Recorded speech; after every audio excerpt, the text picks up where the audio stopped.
Hey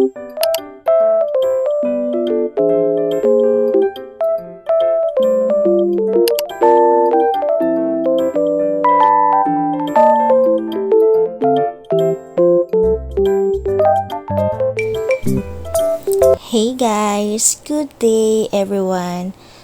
Have a nice day and have a nice life. Yun lang ang gusto kong sabihin sa lahat ng tao na kilala ko and yung mga taong mahal ko. Sana maging masaya kayo at sana healthy kayo at sana na-fulfill ninyo yung mga gusto nyo sa araw-araw, sa lahat ng gusto nyo. Tapos dyan, habang naghihintay ako kasi nga, nag-football nga si Hans, yung alaga ko. Sunday kasi to, so yun ang football day niya, hinihintay ko siya.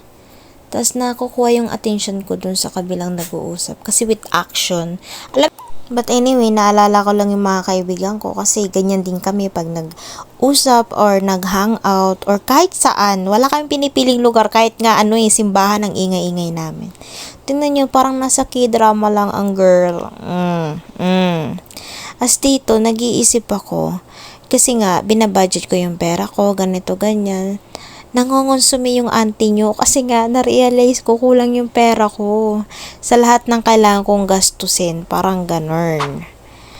Tapos, ito yung aking mahal na aking anak.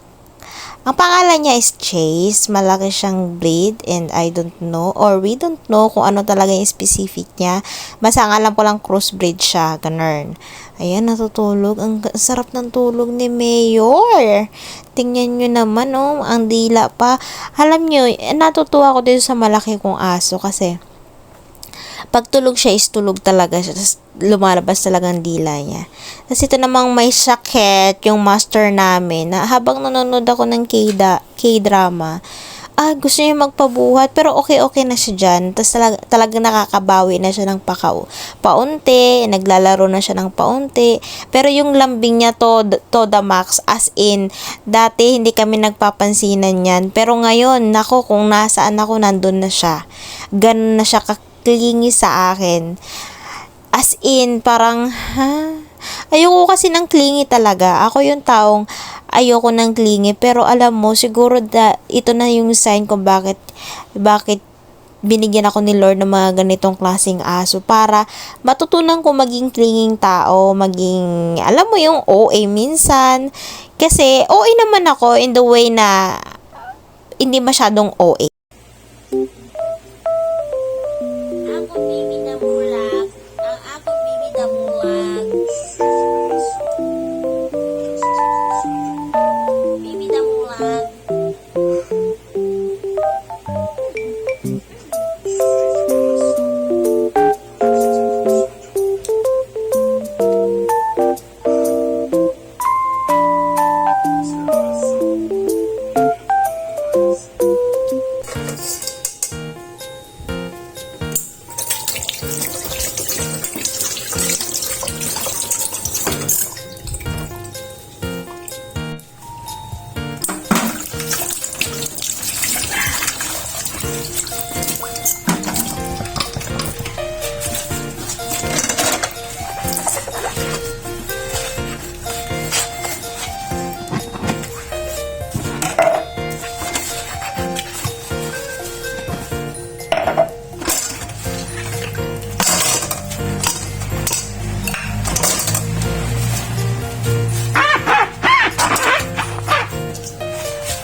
Hep hep hooray! Andito na tayo sa part na sobrang OA ko. Yes, auntie. Kahit ako o yung nauuihan ako ng sobra sa sarili ko kasi fun fact about me is ang pinakaayaw ko na pagkain sa balat ng lupa is yung saging. Kasi dati kasi nung bata ako, syempre bata ka, 'di ba? Pag pinapakain ka ng parents mo ng saging, syempre kahit maduwal-duwal ka na, syempre kami kasi sobrang mahirap kami. Kahit naman now, mahirap pa rin kami. Pero nung mga elementary days ko, o yung mga bata days ko, yung mga, syempre, common sa amin kasi yung kamote, saging, lugaw, basta yung mga pampuritang food, common yan sa amin kasi nga, yun ang usual na kinakain namin. Dati kasi, alam mo, bilib ako sa mga iba kong kapatid kasi sila, pag kumakain sila ng saging, alam mo yung, ang bilis nilang kumain, sarap na sarap sila. Samantala ko dati, nung bata ako nito, take note. Nung bata ako, pag naduduwal ako, pinapalo ako ng nanay ko. Kasi nga, ang arte ko daw.